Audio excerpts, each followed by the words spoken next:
classes, events, workshops, and webinars. This can help you learn and give you a platform to teach your passion.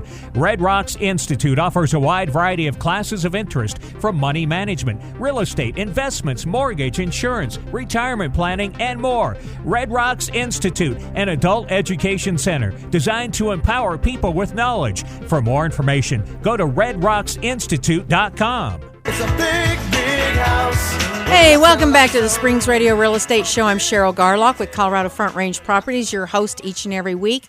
Hey, I want to go ahead and talk to you about some properties here first, but I want to also tell you, you go to springsradiorealestate.com and you use your mouse to find a house.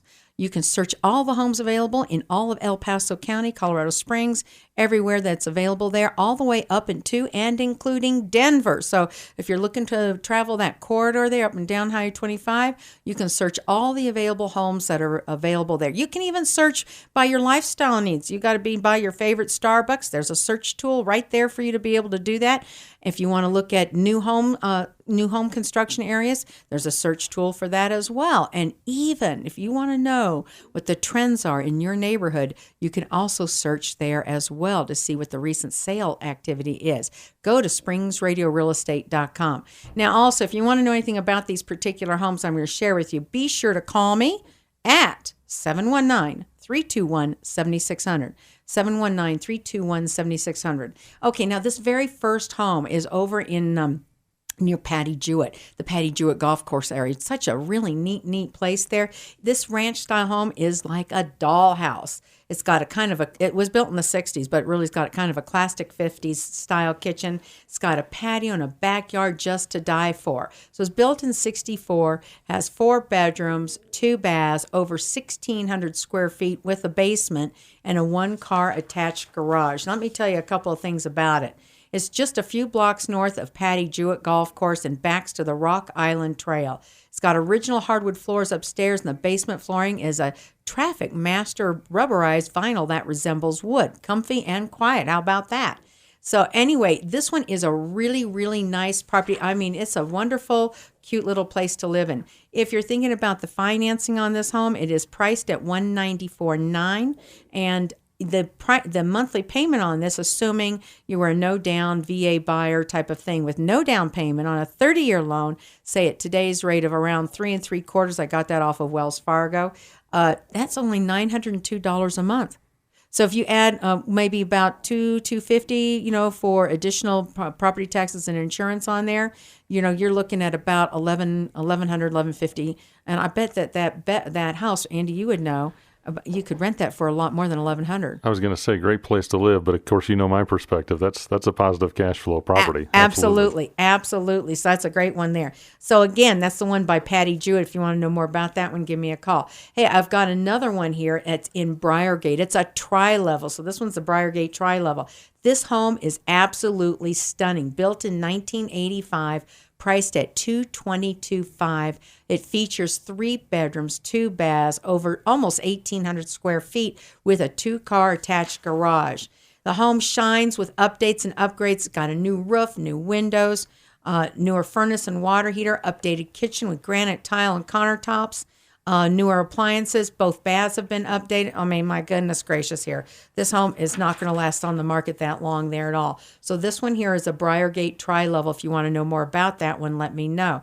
The monthly payment on this one, again, it is a 3-bedroom, 2-bath, almost 1,800 square feet with a 2-car attached garage, is around $1,030. So once again, make that about $1,300 or maybe $1,250. What do you think you could rent that one for? Briargate, District 20? Wow. Yeah, I know. It's something else. Okay, now if you're looking for one of those few bank-owned opportunities, I've got it for you here. This one is also in Briargate. It's a little bit larger home, 4 bedrooms, 3 baths, a little over 2,300 square feet with a basement. It is a 2-story. Really, this home shines. It's absolutely in excellent condition here. Super bank-owned home, one of the remaining great few bank-owned homes that you're going to find here, and a great condition here. Its payment would be about $1,110 just principal and interest here on that, say 3 3/4 rate there. You're probably looking at, with taxes and insurance on there, about maybe $1,350, $1,400. But I mean, again, 4 bedrooms, 3 baths, over 2,300 square feet, and 2-car garage pretty darn good rental. Absolutely. I'll tell you, between the interest rates and the rent rates right now, to be able to buy a home like that and have a positive cash flow on rental, that's amazing. Absolutely there. Hey, if you want to see these homes at all or learn about some other ones, call me, 719-321-7600, or visit our website at springsradiorealestate.com. You can always pop me an email from there if you like. When we return, we're going to be talking with John Finger again about more issues with landlords and tenants that you need to know. Stay tuned. Are you planning to sell your home in today's competitive market? Cheryl Garlock and Colorado Front Range Properties can get the job done. Here's what others are saying. Cheryl did an incredible job of creating a virtual tour of our house and property, which was very appealing and professionally done. She was in constant communication and offered very sound and professional advice. As a former teacher, Cheryl has a heart to educate and protect your interests. Call Cheryl today, 719-321-7600. Online, ColoradoSpringsBestHomes.com.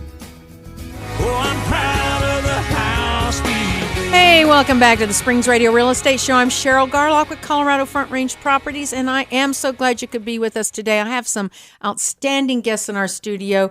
Mr. Andy Shin with AY Realty, who's a property management firm there and does an excellent job, and his sidekick. I'm calling John Finger that now. John Finger is a real estate attorney. Now, don't kick him yet. Okay.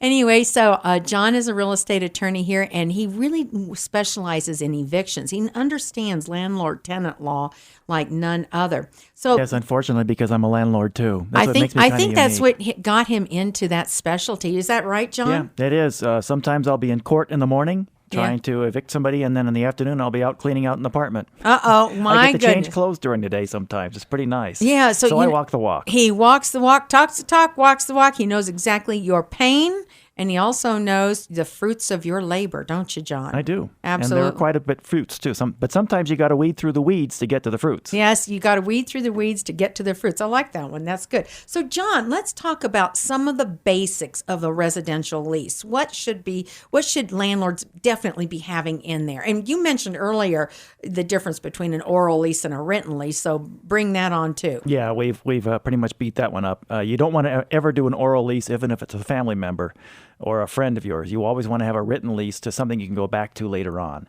Second, you never go to one of those store-bought leases because those things are junk and they're not made for Colorado specifics. There are a lot of things you have to have in a Colorado lease that you're not going to find in a major office supply store lease for things like carbon monoxide detectors and radon detectors and smoke detectors and things that are other provisions of a lease that are required that are not necessarily in the store-bought leases. You know, I want to comment on that because you're right. The same thing happens with a buy-sell agreement when people are thinking about buying and selling real estate. A lot of the store-bought documents, you really should be aware of this, and this is probably for a plethora of different documents. They're not just these particular two, but you need to find out if they're actually basically approved by your state. Because if they're not approved documents really for your state, basically they're not necessarily enforceable. Is that about right, John? That's 100% right, Cheryl. You and I use the same forms. We're both professionals in the real estate industry, and when we put together a real estate contract, there is a Colorado-specific form that must be used. That's approved by the Real Estate Commission.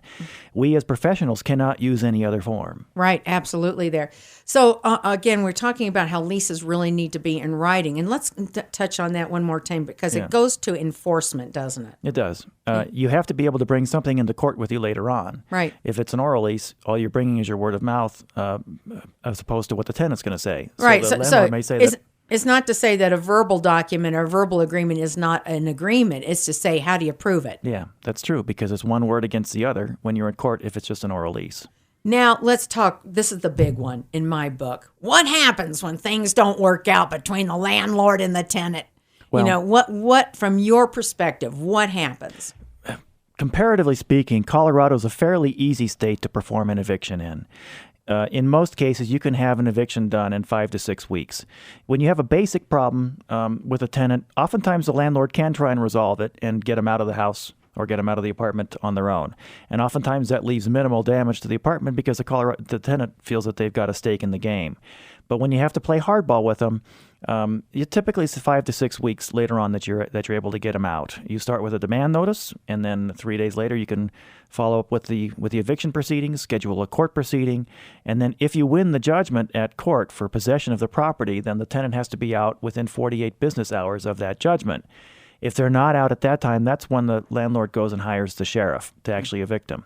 Now, there's one misconception I'd like to clear up a little bit here. Yeah, please do. When the sheriff gets involved in evicting the tenant, the sheriff is responsible for the people, but the landlord is responsible for the property. I wanted you to bring that up there because a lot of times I know in property preservation companies, they'll just put the property out there on the street. Yeah. But in this case, what does a landlord have to do with the property? Landlord has to, well, it depends on whether they've gone through the entire eviction process. They can put the property out on the curb for the most part. Okay. That's going to require specific legal advice for special cases. But for the most part, if you've gone through the entire eviction process and have received what's called a writ of restitution, then you can put the property out on the street. But that has to be done when the sheriff shows up. Oh, yeah, not later. You can't, well, not earlier. You can't just simply show up and say, hey, you're out of here. I'm throwing your stuff out on the street. Right. You can't do that. That's inviting a big-time lawsuit. Right. But people should also realize they're going to pay for the sheriff to come, and the sheriff is not going to do any physical work at all on the property. Sheriff takes care of the people. The landlord takes care of the property. Wow. And then let's talk from a tenant perspective. How does the eviction situation affect their credit, John? Well, it depends on what they have at the beginning.